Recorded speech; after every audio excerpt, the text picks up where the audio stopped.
కల్తీ నెయ్యి వాడటం జరిగింది. తెలుగుదేశం పార్టీ అంటే ఎన్డీఏ ప్రభుత్వం ఏర్పడిన వెంటనే కొత్త ఈఓని నియమించి ఈఓ గారికి అన్ని పవర్స్ ఇచ్చి మొత్తం ప్రక్షాళన చేయండి వ్యవస్థల్ని, గతంలో జరిగిన పొరపాట్లు జరగకూడదు, నెయ్యి టెస్ట్ చేయండి, బియ్యం టెస్ట్ చేయండి, కూరగాయలన్నీ టెస్ట్ చేయండి, నాణ్యత మనం మెయింటైన్ చేయాలని చంద్రబాబు నాయుడు గారు ఆదేశాలు జారీ చేసి పంపిస్తాం జరిగింది. దాంట్లో భాగంగా ఈఓ గారు నెయ్యిని ప్రత్యేకంగా ఎన్డీడీబీ ల్యాబ్కి పంపిస్తే దాంట్లో చాలా స్పష్టంగా ఈరోజు మేము ఆధారాలు బయట పెట్టాం. చాలా స్పష్టంగా పంది మాంసం ఉందని, అదేవిధంగా బీఫ్ ఫ్యాట్ ఉందని, ఫిష్ ఆయిల్ అంటే చేప నూనె ఉందని చాలా స్పష్టంగా రిపోర్ట్లో వచ్చింది. చంద్రబాబు నాయుడు గారు ఏమైనా మాట చెప్తే ఆధారాలతో చెప్తారు.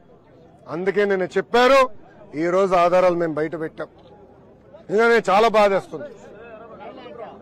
గతంలో ఎంతో మంది ముఖ్యమంత్రులు చూసాం, ఎన్నో ప్రభుత్వాలు మేము చూసాం, కానీ గత ప్రభుత్వం లాంటి ప్రభుత్వం ఏనాడు చూడలేదు.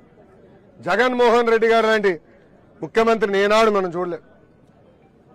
ముఖ్యంగా వెంకటేశ్వర స్వామి జోలికి వెళ్లారు, నాణ్యత లేకుండా చేశారు, దేవుడిని భక్తులకి దూరంగా చేశారు. ఒక మాట చెప్పాలంటే టీటీడీ కేవలం ఆనాడు ధనవంతులకి, ఇంకో పక్కన వాళ్ళ మిత్రులకి, శ్రేయోభిలాషుల కోసమే మెయింటైన్ చేశారు తప్ప సామాన్యులకి దూరం చేశారు. అందుకే సంస్కరణలు తీసుకొచ్చాం, పవిత్రం మేము కాపాడుతాం, దాంట్లో ఎలాంటి సందేహం లేదు. సంస్కరణలు తీసుకొస్తాం, మళ్ళీ పూర్వ వైభవం తీసుకొచ్చే బాధ్యత ఎన్డీఏ ప్రభుత్వం తీసుకుంటుందని ప్రజలందరూ తెలుపుకుంటూ నిజంగానే చాలా చాలా బాధేస్తుంది. నిన్న చంద్రబాబు నాయుడు గారు చెప్పినప్పుడు అక్కడున్న శాసనసభ్యులు మేము అందరం షాక్కి కూడా గురయ్యాం. అదైన తర్వాత రాత్రి మేము అందరం కూడా మాట్లాడుకుంటాం జరిగింది. ఈ రోజు ఆధారాలు బయట పెడతాం కూడా జరిగింది. మా అందరి పైన బాధ్యత ఉంది.